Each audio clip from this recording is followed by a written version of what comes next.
Vertically opposite angles करेंगे, कौन से होते हैं। वर्टिकली अपोजिट एंगल्स होता है if two lines intersect each other, if two lines intersect each other than two pairs of A vertically opposite angles are formed and the angles in the each pairs are equal। angles name दे देते हैं इनको, A B line हो गई, D and C line हो गई, इसको ओ नाम दे देते हैं। ये एंगल इसके इक्वल होगा एंड ये एंगल इस एंगल के इक्वल होगा। Okay, angles in the each pairs are equal to each others. Okay, अब B O C angle D O B angle के इक्वल होगा। Angle of A O C equal होगा angle of B O D के।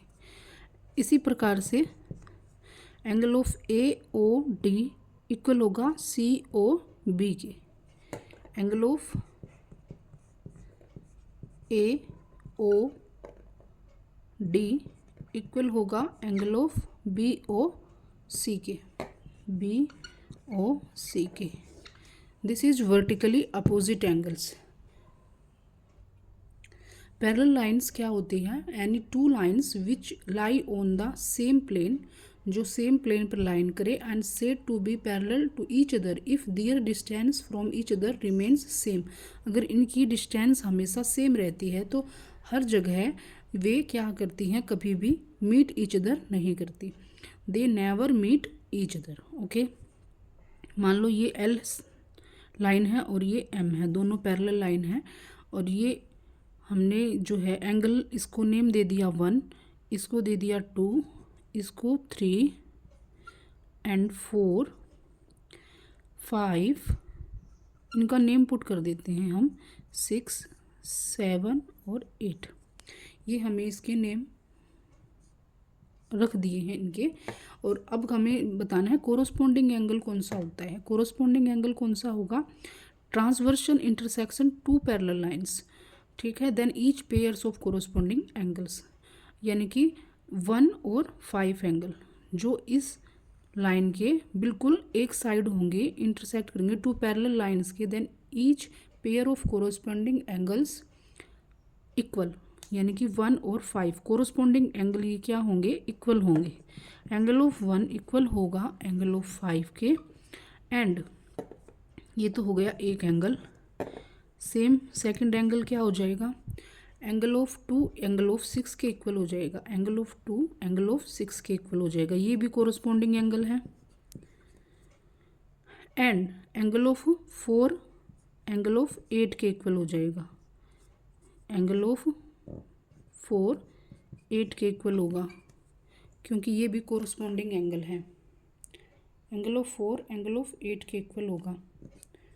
और कौन सा हो जाएगा, एंगल ऑफ 3 इक्वल हो जाएगा एंगल ऑफ 7 के।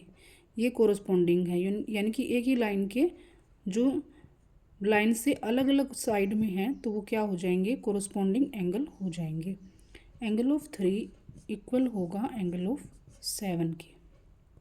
ओके, अल्टरनेट एंगल्स कौन से होते हैं, अल्टरनेट एंगल्स वे होते हैं जो transversal intersect two parallel lines, then each pair of alternate interior, यानी कि इंटीरियर वाले जो होंगे वही एंगल अल्टरनेट एंगल होंगे। एंगल ऑफ 4 एंगल ऑफ 6 दोनों एंगल क्या होंगे, ये वाले एंगल अल्टरनेट एंगल होंगे।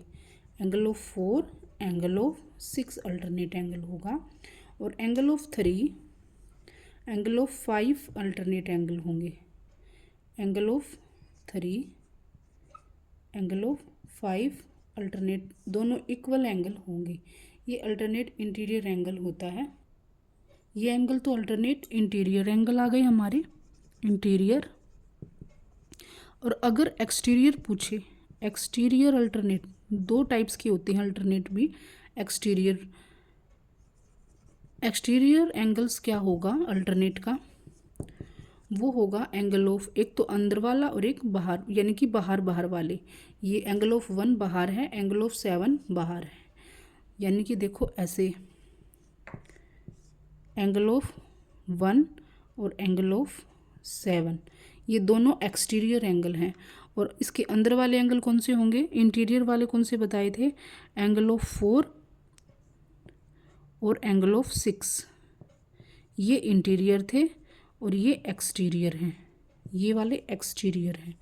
तो यानी कि एंगल ऑफ एक्सटीरियर एंगल कौन सा होगा, एंगल ऑफ 1 इक्वल है एंगल ऑफ 7 के। इसी प्रकार से एंगल ऑफ 2 इक्वल है एंगल ऑफ 8 के, यानी कि यहाँ पे बना देते हैं एंगल ऑफ 2 इक्वल है एंगल ऑफ 8 के। ये एक्सटीरियर है, यानी कि जो पैरेलल लाइंस हैं उनसे बाहर जो एंगल बन रहे हैं वो अल्टरनेट एक्सटीरियर, और जो पैरेलल लाइन के अंदर बनेंगे वो इंटीरियर एंगल्स होंगे। यानी कि 2 और 8 ये क्या है, अल्टरनेट है एक्सटीरियर।